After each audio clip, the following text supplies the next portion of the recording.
Yun no? So day 2 na naman po sa ating pagtatato dito sa barko. At may panibago tayong customer na gustong magpalagay ng tattoo dito sa barko. Dapat daw nagawa na namin to last contract, kaso pauwi na ako, tinamad na ako At ngayon, nagpang-abot, so ginawa na namin yung plano niyang tattoo dito rin sa barko. At ang napili niyang design pala, isang karakter sa Greek mythology. Medyo na-excite ako kasi first time kong gumawa sa piyesang ito. Ang problema nga lang, medyo malaki-laki kasi yung gusto niyang ipalagay. At saka dito kasi sa barko, limited lang yung oras namin. Kaya nag-set kami ng 2 session para nito. Dito pala sa intro ng video ko, nakikita nyo, naka-duty pa kami dito sa room service. So after ng duty, sinabay ko na yung laundry ko, bumili na rin ako ng tubig para mamayang session di tayo mauhaw. Yung pagtatato ko pala, hindi ko ginagawa to araw-araw.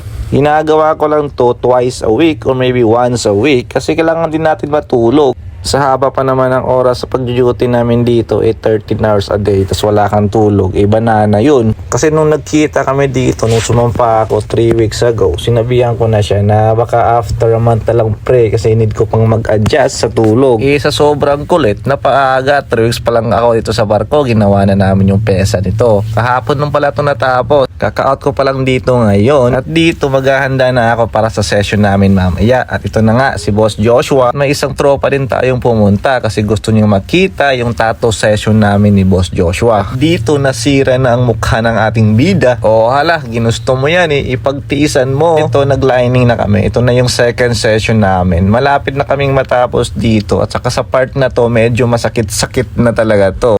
Musta ang 50%? At finally, after 2 days ng tattoo session namin, na humigit kumulang 6 hours na tattoo session na ginawa namin for 2 days. At ito na po ang final result.